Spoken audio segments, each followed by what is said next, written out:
পেশা হিসেবে স্বীকৃতি দেওয়া হয়, তাহলে আপনি কি আপনার ঘরের মা বোনকে এই পেশায় পাঠাবেন? আপনার পরিবারে আপনার স্বামী, আপনার ছেলে এই পেশা গ্রহণের জন্য সেই নারীদের কাছে যাচ্ছে, সেটাকে আপনি মেনে নেবেন? একটি সুনির্দিষ্ট প্রস্তাবনার উপরে আলোকপাত করতে চাচ্ছি, সেটা হচ্ছে যৌনকর্মীদেরকে শ্রমিক হিসেবে স্বীকৃতি প্রদান। এখন বিষয়টা প্রথমত আমাদের কাছে খুবই মানবিক দৃষ্টির দিক থেকে মনে হচ্ছে যে এটা খুবই যুক্তিযুক্ত। এখান থেকে আমাদের যৌনকর্মী যারা আছেন তারা অনেক বেশি লাভবান হবেন, কিন্তু এখানে কিছু প্রশ্ন থেকে যাচ্ছে। প্রথমত, যারা আমাদের এখানে যৌনকর্মী আছেন তারা কি স্বেচ্ছায় এই পেশায় আসছেন? সেটা কিন্তু আমরা এখানে তাদের যেই প্রতিবেদন তার উত্তর কিন্তু এখানে আমরা পাইনি। এবং দ্বিতীয়ত, আমার নারী সংস্কার কমিশনের প্রতি কিছু প্রশ্ন রয়েছে যে আপনারা এই যে একটি প্রস্তাবনা করলেন, এর সপক্ষে আপনাদের কাছে কি কোনো ডেটা রয়েছে, অথবা আপনারা কি কোনো রিসার্চ করেছেন? সেই রিসার্চের আউটকাম কি? তার কোনো কিছুই তো আপনারা আপনাদের প্রতিবেদনে উল্লেখ করেননি। আচ্ছা, এই প্রশ্নগুলো বাদ দিই।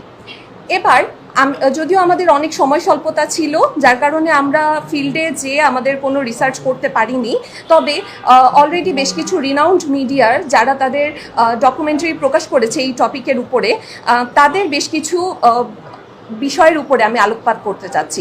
স্পেশালি এই মিডিয়াগুলোর মধ্যে রয়েছে বিবিসি, সিএনএ, আল জাজিরা। বাংলাদেশের দৌলতদিয়ার দিকে তাকান। দৌলতদিয়ার যে যৌনপল্লী রয়েছে, সেখানে হাজারে হাজারে কর্মী রয়েছে যারা এই যৌন পেশার সাথে সংযুক্ত। এবার তারা এখানে কিভাবে আসছে? বেশিরভাগ প্রতিবেদনই উঠে এসেছে তাদেরকে হয় মানব পাচারের মাধ্যমে এখানে নিয়ে আসা হয়েছে, নয়তো প্রেমিকের মাধ্যমে প্রতারণার শিকার হয়ে তারা এসেছে, নয়তো তাদেরকে চাকরির প্রলোভন দেখিয়ে এই পেশায় নিযুক্ত করা হয়েছে। এবার আমি ধরে নিলাম যে তাদেরকে এখানে এই পেশায় নিযুক্ত হওয়ার পর তাদেরকে একটি সুস্থ এবং স্বাভাবিক জীবন দেয়া হচ্ছে, কিন্তু আদৌ কি দেয়া হচ্ছে? মোটেও না। তাদের উপরে চালানো হচ্ছে পাশবিক, শারীরিক এবং মানসিক নির্যাতন।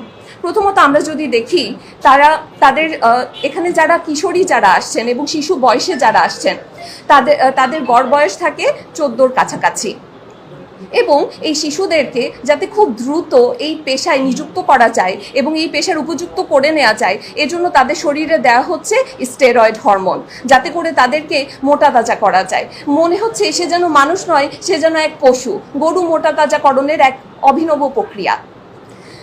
এরপরে আমরা যদি তাকাই, তাদের উপরে আরও বিভিন্ন ধরনের শারীরিক নির্যাতনের খোঁজ আমরা পেয়ে থাকি। বিভিন্ন ধরনের ক্লায়েন্টের সামনে তাদেরকে জোরপূর্বক উপস্থাপন করা হয় এবং উপস্থাপনের পরে তাদের উপরে চলে শারীরিক বিভিন্ন ধরনের নির্যাতন। নিজের সম্মতির বিপরীতে যে তাদেরকে এই কাজগুলোতে লেগে থাকতে হচ্ছে, শুধুমাত্র তারা পরিস্থিতির শিকার বলে। কিন্তু এই পরিস্থিতির শিকারকেই আজকে তাদের পেশা হিসেবে তাদের উপরে এক প্রকার চাপিয়ে দেওয়া হচ্ছে। আচ্ছা, এই তো গেল আমাদের দেশের অবস্থা। এবার আমরা বাইরের দেশগুলোর দিকে তাকাই। বাইরে যেই সকল দেশে এই যৌন যেই পেশা, এটাকে স্বীকৃতি দেওয়া হয়েছে, স্পেশালি জার্মানি এবং নেদারল্যান্ডে, সেখানে কি অবস্থা? খুব মনে হয় যেন তাদের উন্নতি হয়েছে, মোটেও না। সেখানে এই ধরনের আইনের বৈধতা দেওয়ার পরে দেখা গিয়েছে সেখানে মানব পাচার বেড়ে গিয়েছে, সেখানে নারীর উপর সহিংসতা আগের থেকে বহু গুণে বেড়ে গিয়েছে এবং অন্যান্য অপরাধ কর্ম তো তার সাথে যুক্ত রয়েছে। তাহলে এবং তারা এখন দেখা যাচ্ছে যে এই আইনকে বাতিল করার জন্য উঠে পড়ে লেগেছে। পাশাপাশি যদি আমরা আরও দেখি, জার্মানির একজন সাংবাদিক বলছেন যে এই যে আইনের আড়ালে আইনের মাধ্যমে তাদের নারীর উপরে এই যে সহিংসতা, সেটাকে একটা জাস্ট বৈধতা দেওয়া হচ্ছে। এ যেন এক আধুনিক দাসত্ব নারীর।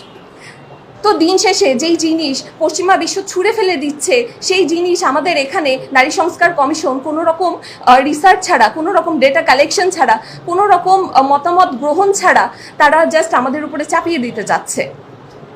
তো দিন শেষে আমি শুধু এটাই বলতে পারি যে এই যে নারীর উপরে যে সহিংসতা, এটা শুধু পুঁজিবাদী এবং অন্যান্য পুঁজিবাদীদের জাস্ট নারীদের ভোগ করার একটা মাধ্যম হিসেবে তুলে ধরা হয়েছে, আর কিছু নয়।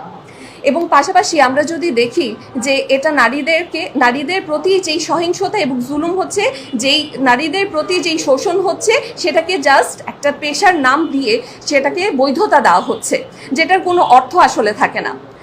আমি পরিশেষে একটা প্রশ্ন জাস্ট করে যেতে চাই।